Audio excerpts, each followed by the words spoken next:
Hymna Slovenskej republiky nám v Rimavskej Sobote doznela, to znamená, že je už pomaly, ale iste všetko pripravené k štartu samotného stretnutia 8. kola Slovenskej hokejovej ligy medzi týmami HKM Rimavská Sobota a hostujúcimi Vlkmi zo Žiliny.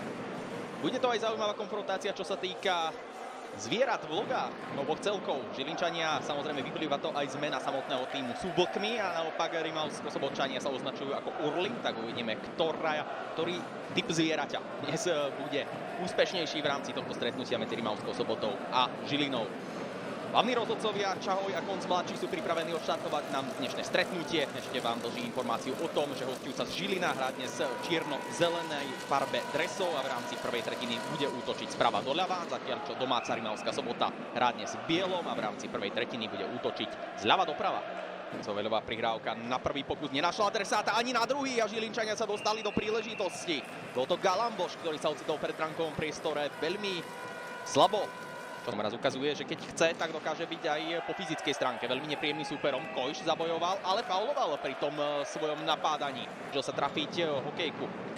Jedného zo svojich spoluhráčov bol to Marko Halama, ktorý sa tam snažil tečovať tú Jansonsovú strelu. Ešte stále Žilinčania na puku. Ďalšie nahodenie a toto bude gól na 0-1.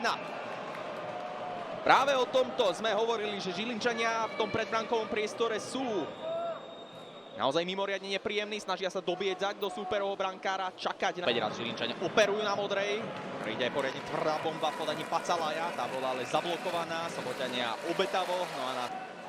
No a teraz budú môcť navýšiť svoje vedenie, lebo Beták bol faulovaný podľa všetkého Daliborom Ďurišom a ten si pôjde sadnúť za podrazenie na trestnú lavicu. Ale možno ešte nepôjde preto, lebo hostia sú pri chuti, nádherná kombinácia Žilinčanov a teraz iba z opakovaného záznamu zistíme, ako je možné, že Žilinčania nevedú v Rimavskej Sobote 0-2, lebo Žilinčania hrajú presilovku a sú v útočnom pásme. Raz pripravený už na teč v predbrankovom priestore, teraz zostáva puk, ale Kojš, toto je Rajnoha, Rajnohová strela bola tečovaná a vôbec nie je ľahký zákrok. To mu aj podarilo, teraz príde spätný pás na Vargu, ten sa otáča v útočnej modrej a teraz už Žilinčania sú rozostavení pásme. Varga môže to skúsiť nahodením, ale to nahodenie Vargovi vôbec nevyšlo. Je to priestor na break pre Rimavskú Sobotu. Situácia 2-1, veľmi dobrý backcheck Jansonsa. Skvelá robota hostujúceho obrancu, lebo tá prihrávka, nechcem povedať, že dosť pravdepodobne, ale naozaj mohla byť gólová. A domáci hráči v ďalšej príležitosti početnom oslabení a vyrovnávajú na 1-1 práve v početnom oslabení. Tak to bol poriadny závar, ktorý Rimavská Sobota teraz rozpútala pred hostujúcim brankárom Košarišťanom. Veľmi neprehľadná situácia. Situácia 3-3. Príležitosť pre Žilinčanov, 1-2 pre hostí. Peter Melcher posiela Vlkov do vedenia po druhý raz v tomto stretnutí.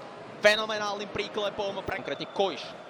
Kojš sa snaží prebiť okolo Rákoša, to sa mu zatiaľ nedarí, ale Kojš už je z uhla, napriek tomu sa natlačil a dáva gól. Žilina vyhráva v Rimavskej Sobote 1-3. Patrik Kojš a jeho individuálna akcia, ktorá prekonáva po tretí raz v dnešnom stretnutí domáceho brankára Pončáka. Žilinčania. Toto je situácia, ktorej čo povedať máme. Bezuch totiž zahrával trestné strieľanie v 27. minúte, dal gól na 1-3. Non-stop iba pred jednou bránou, ale teraz sa hrá pred tou druhou a Košarišťan inkasuje gól v 19. sekunde tretej tretiny. Martin Ďaloga znížené na 2-4. Teraz to do strehu a skúšajú domáci hráči, tlačia sa do Košarišťanovho priestoru, ale nedotlačia puk za jeho chrbát. A teraz nám rozhodcovia prerušujú hru.